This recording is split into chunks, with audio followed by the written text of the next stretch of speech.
Hey guys, welcome back. What are you guys doing with your astrophotos? I mean, we spend a lot of time and money collecting the equipment and the data we use to make our astrophotographs, but what do you do with them?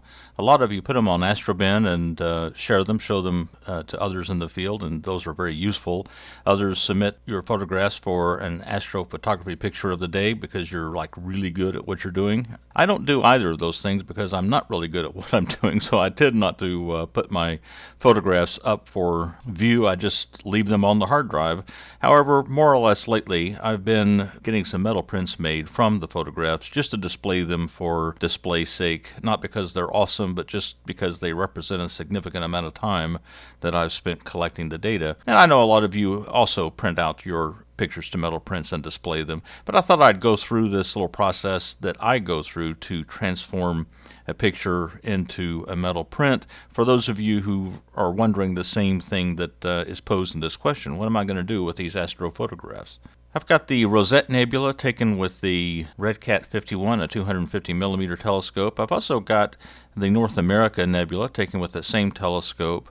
I'm going to also to get a picture made of the Elephant Trunk Nebula taken with the William Optics GT81, a 385 millimeter telescope, and I'm going to get the Eagle Nebula turned into a metal photograph that I've taken with my Celestron C925 Schmidt-Cassegrain telescope. So these are the 4 photographs that I'm going to go ahead and send out to have turned into metal prints. Now the thing is, the aspect ratio or pixel ratio of these photographs is, of course, mates up with my ASI 1600 camera that I use to take these pictures, but it doesn't match up with the same aspect ratio of the 11 by 14 inch prints that I intend to have them turned into. So we'll need to convert these or crop these down to fit the 11.5 by 14 inch size that I'm going to have metal prints made. All right, over here in Excel, I've got the sensor size in height and width of pixels, the center, which is the center of the image here, and then I've got several versions of that 11 by 14 aspect ratio that I can use to fit within this pixel range here.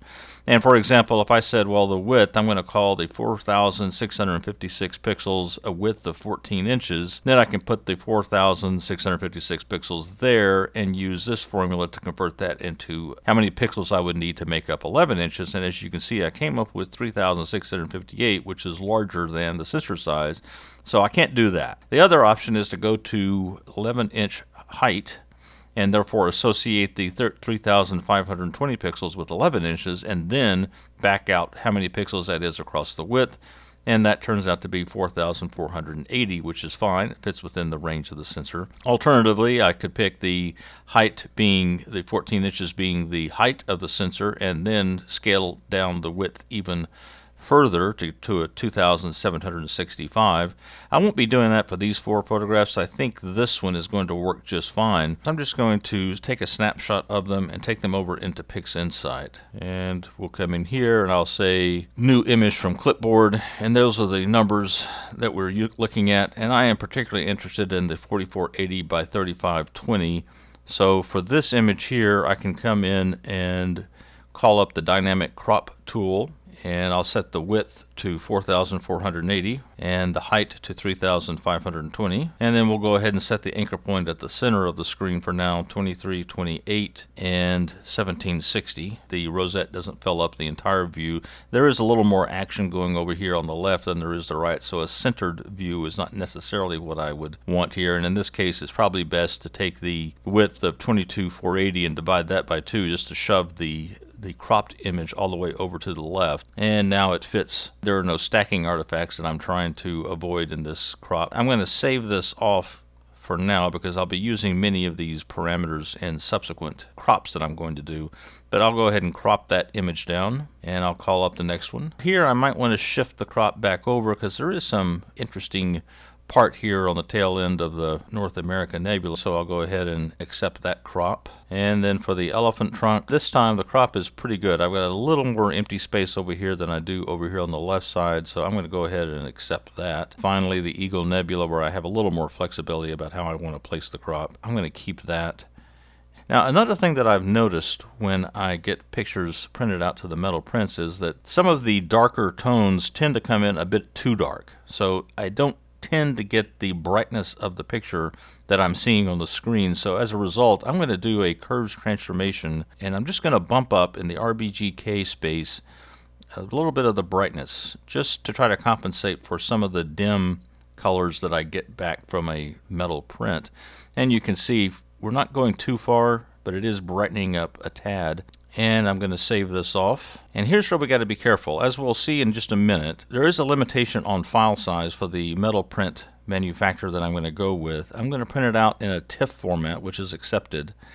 But I need to keep the finished image under 95 megabytes. So I'm going to call this M16 by 14 by 11. I can't use the 32-bit because that'll produce too large of a file size. So I'm going to go down to 16-bit, and that's going to give me basically a 90 megabyte file for this particular camera sensor. This will be fine for me, and we can do the same process here. I'm going to once again increase the color range here, or the brightness. And I'll check back in with you in just a second. I'm going to go ahead and finish these off doing the same thing, doing a brightness enhancement, and then saving it off as a TIFF image at the 16-bit level. I'll check in with you when I'm done. Alright, so I'm finished converting all of the images, and now we can go over to the website. I've done a couple of these metal prints with different vendors. One of them I did through Amazon.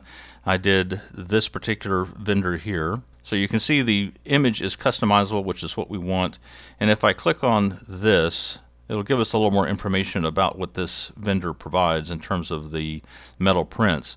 First of all, notice that down here it says that it's a satin finish, so it's not glossy. I find that the glossy prints seem to be a little bit better. Second, there is a pixel limit here. Now this is fine. Your image will have fewer pixels than this. There is a 15 megabyte file limit though. And if you use a 14 by 11, you'll see that the cost for this currently is about $28 per print. That's one option, and I have printed them out and they look fine. I don't like them as much as I'd like to the Costco Photo Center. Go ahead and upload the images. And we can just select all of the images with the TIFF extension and open those, and you can see they're 90 megabytes, so they'll fit within the restriction of 95 megabytes, and then we can just start uploading them. And I'll pause it here until the upload process is done, and we'll check back in just a minute. And we're done. So we're going to go into the metal print area here. I'm going to select metal prints. I'm going to select the 14 or 11 by 14. You can see it's $34 instead of the version or the approach that I was doing with the Amazon, which is $28, but you get more. They're a higher resolution picture, you get the higher resolution, and you get a glossy surface, so I think it's worth that little bit of extra money. I'm going to go with the horizontal, and we'll continue. Now here, I find that I can't select multiple pictures. I've got to do this one by one, so I select one and create the image. I can continue, and I'll have to do a continue shopping in order to load up the other three pictures. Items, select metal prints, select the size, select the orientation, and continue with that. And we'll select the second one. And I'll finish uploading the other two photographs into the order. Alright, so we've got them all loaded up. And as you can see, the estimated delivery time starting here on June 2nd, it will arrive between June 9th and June 11th with for me, estimated delivery charge of about $18. Now, all we have to do is wait till they show up. Well, it's about 8 days after I ordered the packages from the Costco photo department. They've arrived, so let's open them up and see what's inside. As you can see, they come packaged. There should be 2 per package here. They're wrapped in this, looks like a fairly waterproof cover just in case they're left outside. So let's just open them up and see what we have inside. Okay, so each one is wrapped in a cardboard package, so it's nicely protected. And so there's some hanging equipment back here in the back. There's a built-on or a glued-on picture ledge here that can grab onto this wood piece that can be drilled into the wall. You have the attachment screws in here as well. The whole thing is encased in a cellophane. And so this looks like the good old North America nebula. You can see here. It's hard to figure out which way to hold it. Colors look pretty good. Detail looks pretty good as well. So I think it came across some nice colors there. And here's the elephant trunk. Again, some nice colors. Same attachment in the back here. And some packing information. Looks good as well. And M16 and the Eagle Nebula.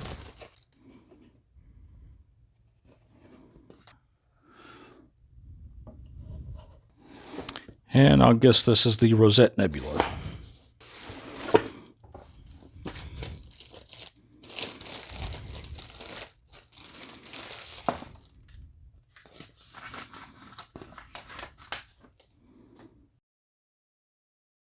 Lots of good detail here, a good set of colors. Should look great where I'm going to hang them up. Okay, so I've got about 12 different pictures that I've had turned into these metal prints. This is a metal print from the Amazon offering, and it's more of a matte finish with more limited resolution, but it's the Tadpoles Nebula that you can see there. This is a Costco print. You can see a little bit of the glare on it, the Crescent Nebula. And over here we have the Fish Head Nebula and the trusty Red Cat 51 there, but it's also a Costco print, so it's a bit glossy as well. And then the Wall of Shame, which is over here. I've got about 9 slots left before I fill up these ledges. These shelves I got from IKEA. That one on the end is the Tadpoles and Flaming Star Nebula, and that's also from Amazon. The rest of them are all from Costco. And you can see some of them, like in the middle there, the elephant trunk is kind of a bit muted in terms of its colors, which is why I recommend boosting up the brightness of the image a little bit. But you can see all the new ones that I've had made have really good colors, and they stand out really well.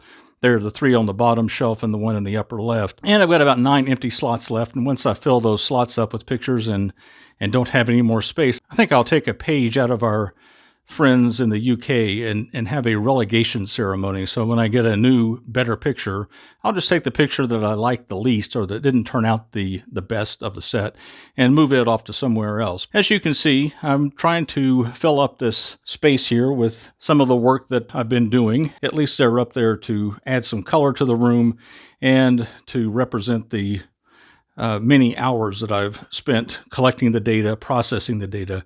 And I think it's just a good reminder of how much effort and money that we put into this hobby. And it's good to have the pictures here to show it, if no one else, at least to ourselves. Well, there you have it, guys. It's certainly a work in progress, and as I scan the room and look at all the nebula pictures in the bookcase, I think I'm a little nebula heavy, and I need to get to work doing some processing on galaxies and get some of those prints up here as well. I just don't seem to do galaxies as well as I do nebulas. I think nebulas must be easier to post-process. Well, that's all I've got for you in this little installment, so I'll see you later, and clear skies. Take care.